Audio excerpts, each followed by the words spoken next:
Olá e bem-vindos. Hoje a gente atende a um pedido bem especial, do Alexandro. Ele está cursando licenciatura em matemática no CDERJ com supervisão da UF. E ele nos convidou para uma jornada bem interessante, né? Acompanhar os estudos dele na disciplina Prática de Ensino 3. Exato.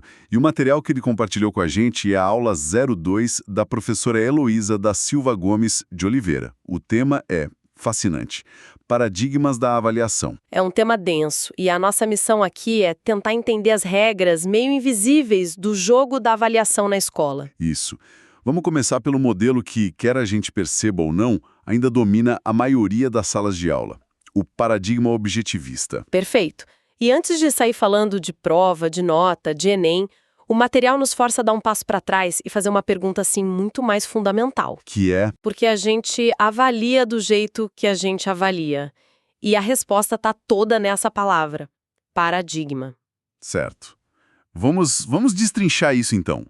Quando eu ouço paradigma, a primeira coisa que me vem à cabeça é modelo, padrão. É por aí. É o ponto de partida. A palavra vem do grego paradigma, que significa exatamente isso, um modelo. Mas o conceito que o material explora, principalmente na educação, é bem mais profundo. Mais profundo como? Olha, a fonte menciona os físicos, que veem um paradigma como um conjunto de hipóteses que explicam como um sistema funciona. Sabe, é como se fosse o mapa que guia a sua exploração de um território. Ah, boa analogia. Então não é só um modelo estático, é um mapa que já vem com uma legenda com as rotas que ele sugere e até com os lugares que o mapa diz que nem vale a pena ir. Perfeito, é isso. E quem realmente expandiu essa ideia foi o Thomas Kuhn, um filósofo da ciência. Para ele, um paradigma é o universo inteiro. São as leis, as teorias, Os instrumentos. os instrumentos e até as perguntas que uma comunidade científica acha que são válidas. Ele dizia que trabalhar dentro de um paradigma é como montar um quebra-cabeça. Como assim? Você já tem as peças, já tem a imagem na caixa e as regras de como elas se encaixam. O desafio é só Montar. o que, por um lado, te dá uma segurança, né? Mas por outro, limita a sua visão.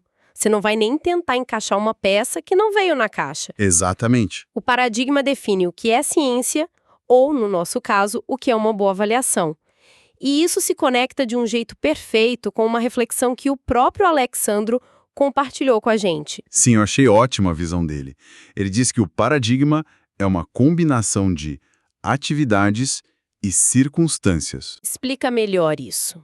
As atividades seriam o plano de ação, sabe? O que fazer, como, quando. E as circunstâncias seriam todo o resto. É a formação do professor, a estrutura da escola, o contexto social dos alunos. Entendi. E é essa combinação que molda os resultados. Não é só um método, é o ecossistema inteiro ao redor da avaliação. Pois é.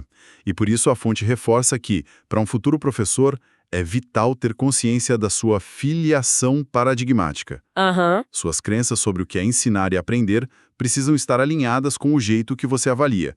Senão, vira um discurso esquizofrênico. totalmente.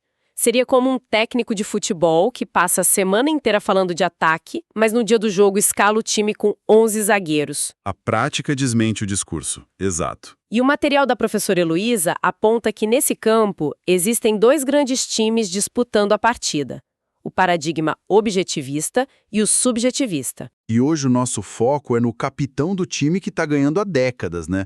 O objetivista. Exatamente. Para a gente começar a falar dele, o texto usa uma imagem que me marcou muito.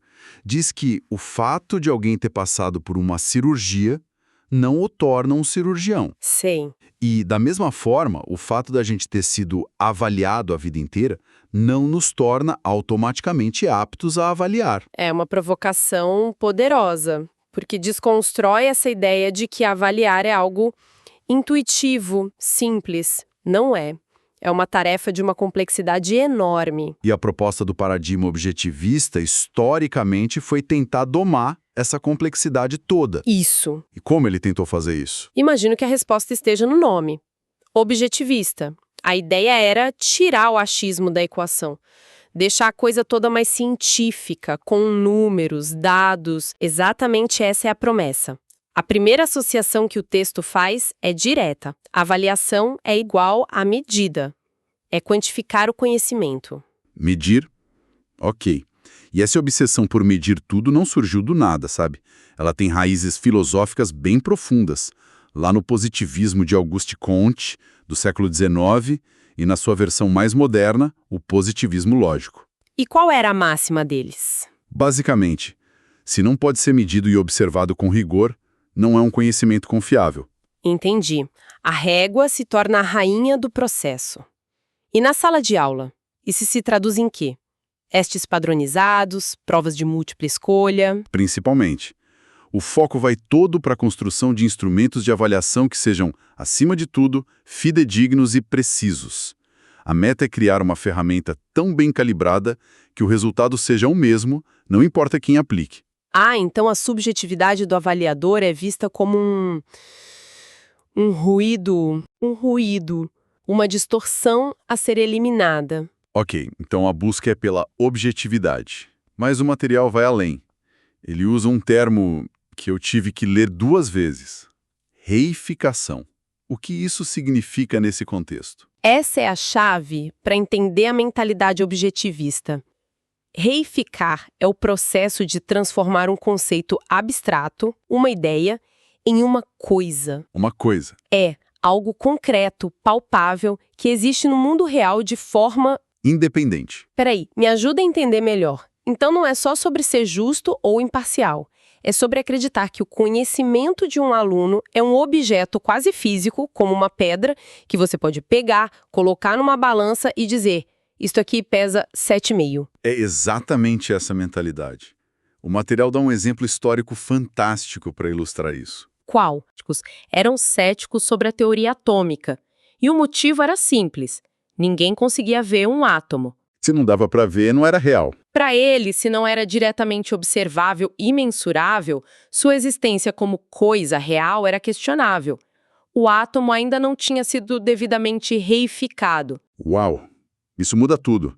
Então, quando um professor aplica uma prova objetivista, ele não está só medindo um desempenho. Não. Ele está operando sob a crença de que pode transformar um processo super complexo e fluido como aprender em um dado numérico, uma coisa estática. Precisamente. O objetivo é atribuir uma nota que represente o saber do aluno de uma forma que se supõe neutra e universal, independente do contexto, do professor, do dia em que a prova foi feita. O 7,5 na prova vira a coisa que define o conhecimento do aluno. Vira a realidade. Ok, eu consigo ver o apelo disso. Soa justo, imparcial quase. Nobre nessa busca por uma verdade científica. Mas eu sinto que o material está prestes a nos dizer que essa caixinha toda organizada tem um lado bem sombrio, não é? E tem. As críticas são, assim, demolidoras. A primeira, e talvez a mais óbvia, é o que a fonte chama de distanciamento do conhecimento. O que isso quer dizer? Nessa lógica, o que se ensina e o que se cobra na prova são conteúdos definidos por especialistas, por currículos, que muitas vezes não têm a menor conexão com os interesses dos alunos ou com a realidade deles. E o texto dá um exemplo disso que é hilário e trágico ao mesmo tempo. A imagem do professor ensinando que Panapaná é o coletivo de borboletas. Exato. É o fato. É objetivamente correto. Se cair na prova, quem responder Panapaná ganha o ponto. Mas a crítica é: qual o sentido disso? Que diferença essa informação faz na vida de uma criança, de um adolescente? O problema não é o fato em si, mas o propósito dele. entendi. Ele deixa de ser uma curiosidade sobre o mundo Para se tornar só um obstáculo a ser superado para conseguir uma nota. Eu lembro de ter que decorar coisas exatamente assim na escola. A gente nunca perguntava por quê, só memorizava para a prova. E uma semana depois, a informação já tinha sumido. O conhecimento vira algo descartável. Totalmente. E o texto argumenta que a finalidade desse tipo de conhecimento se desvia completamente da formação. Ele passa a servir primariamente para discriminar, classificar e, no fim das contas, excluir. Para criar um ranking.